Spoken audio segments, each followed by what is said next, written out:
Next gen builders academy में आप सभी का एक बार फिर से स्वागत है। मैं Dinesh Chaturvedi, architect interior designer, आपका देहरादून से स्वागत करता हूँ। आप सभी को दीपावली की हार्दिक शुभकामनाएं। आज हम बात करेंगे सॉइल टेस्टिंग यानी भूमि परीक्षण। किस लिए जरूरी होता है भूमि परीक्षण? भूमि परीक्षण की आवश्यकता किस समय पड़ती है? हमें भूमि परीक्षण की आवश्यकता उस समय होती है जब हम एक भूमि पे या एक भूखंड पे हम किसी भवन का निर्माण करने के प्रयास करते हैं। होता क्या है कि जब सॉइल टेस्टिंग से ही हमें उस जमीन का पता लगता है कि उसकी मिट्टी की प्रकृति क्या है, उसकी नेचर क्या है, उसकी संरचना क्या है। उसी के अनुरूप हमारे जो बुनियाद का डिजाइन तैयार किया जाता है, बुनियाद की संरचना को हम निश्चित करते हैं किस आधार पर होनी चाहिए, जिससे कि भविष्य में आने वाले संभावित खतरों से हम अपनी बिल्डिंग को बचा सकें। ठीक है। इसके अलावा दूसरा पॉइंट ये आता है हमारा कि मैप सैंक्शन के लिए भी सॉइल टेस्टिंग की रिपोर्ट जरूरी होती है, खासकर जो आपके हैवी कंस्ट्रक्शन है, कमर्शियल हो चाहे रेजिडेंशियल हो, उनमें बहुत आवश्यक होती है। इसके साथ ही साथ अब हम बात करते हैं कि जो सॉइल टेस्टिंग का जो मेन पर्पस है वो आपकी मिट्टी की लोड बेयरिंग कैपेसिटी है, जिसको बोलते हैं भार वहन क्षमता, उसको जांचने की होती है। क्योंकि उसी के आधार पर जो बुनियाद का डिजाइन डिसाइड किया जाता है कि किस तरह, सपोज इसको हम इस तरह समझें कि सपोज ये हमारा एक प्लॉट है, ठीक है, इस पे हम एक भवन निर्माण करने जा रहे हैं। ये हमारा भवन का निर्माण हो चुका है। अब यदि हमारी इस मिट्टी की प्रकृति सॉलिड है, तो स्ट्रेंथ है, तो इस बिल्डिंग का लोड प्रॉपर लेगी वो। अदरवाइज सपोज हमारी जो मिट्टी स्टेबल नहीं है या इसमें कुछ थोड़ा सा कहना चाहिए कि स्ट्रेंथ कम है, तो ये हमारी बिल्डिंग को सपोर्ट नहीं करेगी। तो इसका ये मतलब हुआ लोड बेयरिंग कैपेसिटी, मतलब जो मिट्टी है हमारी वो बिल्डिंग को कितना सपोर्ट करेगी। ठीक है। अब हम बात करते हैं इसके अलावा एक दूसरा पॉइंट की कि जो सॉइल टेस्टिंग का पर्पस है वो मिट्टी में जो विद्यमान प्रदूषक तत्व होते हैं उनकी जानकारी प्राप्त करना। उससे क्या होता है, जो हमारे कंस्ट्रक्शन में जो प्रॉब्लम आने वाली होती है, जो बाधाएं आने वाली होती है, उनको हम पहले से रोक सकते हैं। तो इसलिए भी सॉइल टेस्टिंग बहुत आवश्यक होती है। इसके साथ ही साथ अब हम बात करते हैं कि जब हमारी सॉइल टेस्टिंग हो गई, उसके बाद ही हमारा जो इंजीनियर डिसाइड करेगा कि हम बिल्डिंग की फाउंडेशन को डिजाइन किस आधार पर रखना है, किस तरह की फाउंडेशन बनेगी।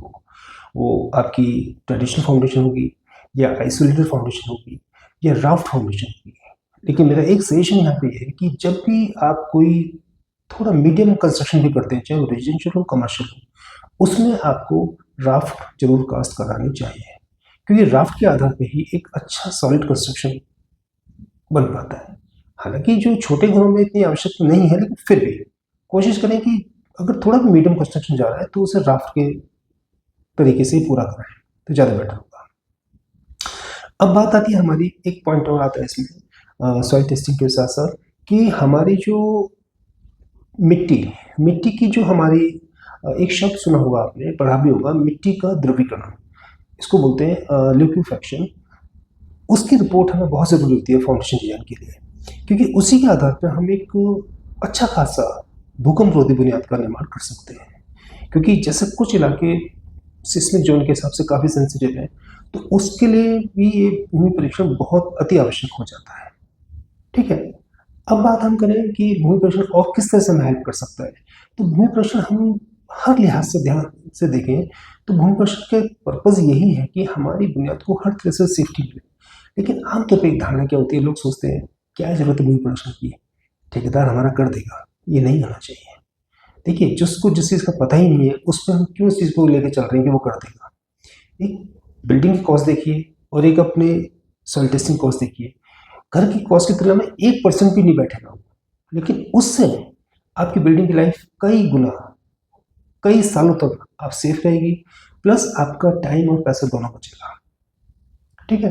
तो कोशिश ये करें कि सॉइल टेस्टिंग जरूर कराएं, अच्छे से कराएं, और उसी के अनुरूप अपने इंजीनियर से उसको डिजाइन कराएं, क्योंकि सॉइल टेस्टिंग के बिना इंजीनियर काम कर ही नहीं पाएगा। सॉइल टेस्टिंग पहला स्टेप है फाउंडेशन डिजाइन के लिए, क्योंकि वो उसी एस्पेक्ट से लेके चलते हैं उसको कि हमें कैसे करना है, क्या करना है।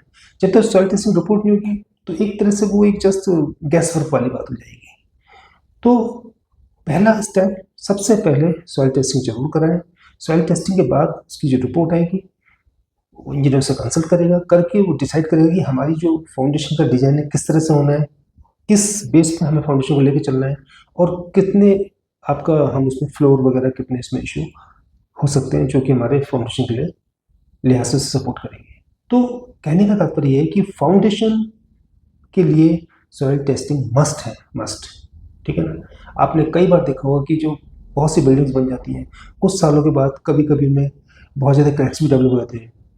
क्रैक की बात पे एक इम्पोर्टेंट पॉइंट है कि कभी कभी क्या होता है कि जो हमारा मिट्टी होती है, मिट्टी मतलब प्लॉट की जो मिट्टी होती है, वो उसमें नमी का कंटेंट ज़्यादा होता है। तो उससे क्या होता है कि उसमें आपका जो नमी के कारण की वजह से उसमें जो कंटेंट है पानी का बहुत ज़्यादा बड़ा होता है, और उसकी वजह से कि आपका जो फाउंडेशन है क्रैक्स बहुत ज़्यादा डेवलप हो जाते हैं, जो कि बिल्डिंग के लिए बहुत घातक होते हैं। तो इस लिहाज से भी भविष्य की समस्याओं से बचने के लिए, बिल्डिंग को सेफ रखने के लिए आपका सॉइल टेस्टिंग अति आवश्यक है। तो मेरा कहने का तात्पर्य सिर्फ यही है कि आप अपने एक अच्छे और मजबूत कंस्ट्रक्शन के लिए सॉइल टेस्टिंग जरूर कराएं और इसमें कोताही कहीं ना बरतें। ठीक है, बस ये मेरा एक सजेशन है। और देखिए, इसमें मैं आपको बहुत टेक्निकली भी समझा सकता हूँ कि किस तरह से कौन कौन टेस्ट क्या होने चाहिए, लेकिन देखिए हमारे चैनल का पर्पज ही शुरू से ये था कि हम टेक्निकल भाषा को आम भाषा में आम लोगों तक पहुँचाएं। तो इसलिए मैं कोशिश करता हूँ कि बिल्कुल आम तरीके से आप लोग को जानकारी देने का मेरा प्रयास रहता है, और ये आगे भी चलता रहेगा। अगर आप चाहेंगे बिल्कुल टेक्निकल चीज़, तो वो भी मैं आपको प्रोवाइड कर सकता हूँ, लेकिन फिर वो क्या होगा कि हर आदमी से समझने में थोड़ा सक्षम नहीं हो पाएगा। ठीक है, तो आपको अगर मेरा चैनल पसंद आया हो, मेरी जानकारी अच्छी लगी हो, तो आप मेरे चैनल को शेयर, लाइक और सब्सक्राइब कीजिएगा। आगे हम बात करेंगे आपके कंस्ट्रक्शन के स्ट्रक्चर पार्ट की, कि स्ट्रक्चर कैसा हो, किस तरह से बनाया जाए और उनकी विशेष बातों का ध्यान रखा जाए। नमस्कार, धन्यवाद।